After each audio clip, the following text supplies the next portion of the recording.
So I'm going to bring up something I did a couple of weeks ago that I think people might find interesting. It's a documentary that I watched. How much do you know about John McAfee? Nothing. Well, so you've heard of McAfee antivirus, haven't you? Oh, is that what you... Oh, yeah, of course I have, yeah. Oh, it is John McAfee, isn't it? Yeah. So the guy who created that turned out to be an absolute fucking lunatic. Well, yeah. Like, one of the maddest bastards to have ever lived. So there's the documentary that came out on Netflix a few weeks ago called Running with the Devil, The Wild World of John McAfee. So, okay. I've seen this advertised. I was tempted to watch this myself. So, a few years ago, something happened in John McAfee's life. John McAfee had long ago sold his shares in McAfee. Did he get a virus? No, worse than that. He...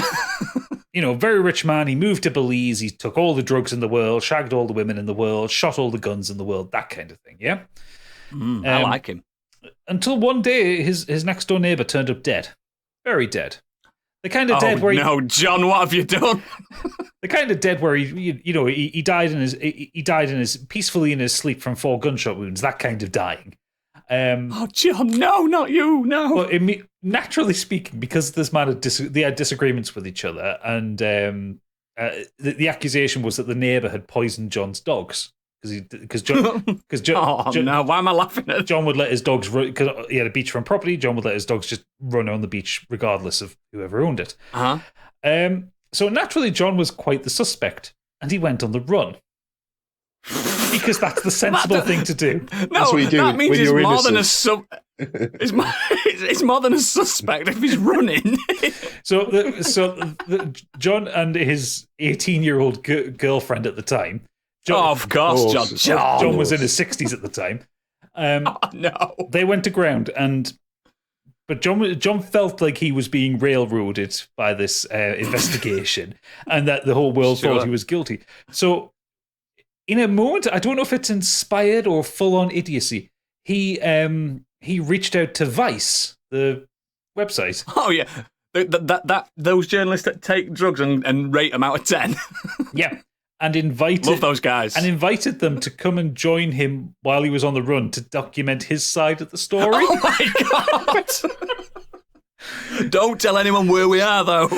Well, you see, there's the hilarious bit, because Vice put up an article, and I think it's still up there, which basically says, the headline says something along the lines of, "Fuck the rest of you, we're with John McAfee." And they had a photo. Don't geotag us at all. Well, that was it. So they had the photo. They took a photo with John McAfee to prove that they were there with him. And when they uploaded it to the server to be put onto the Vice website, was the Las Vegas Strip behind them? No. They specifically said, take a screenshot of the photo before you post it. Yes, so that you don't geotag it. They just fucking uploaded it. So immediately the authorities knew where they were. Vice. And the thing is, throughout this entire journey, what this documents, they do not stop committing crimes. Oh God! For instance, they leave Belize and get into Venezuela illegally. Of course they do. But because they've done that, their passports aren't stamped. They can't go from Venezuela to the United States. Oh my word! But the maddest twist in it is John's 18-year-old girlfriend. Her uncle used to be the Attorney General in Venezuela. Funny how that works, isn't it? John, do your homework, man. I think he did his homework. That's the thing. Anyway, so it charts this journey, and it's surreal to watch. The thing is, it's not the best documentary I've seen on John McAfee, because this is basically talking about just this experience of them escaping from Belize and kind of what happened around that. Yeah. It's worth a watch. It's probably about a 7 out of 10 documentary, but it's interesting.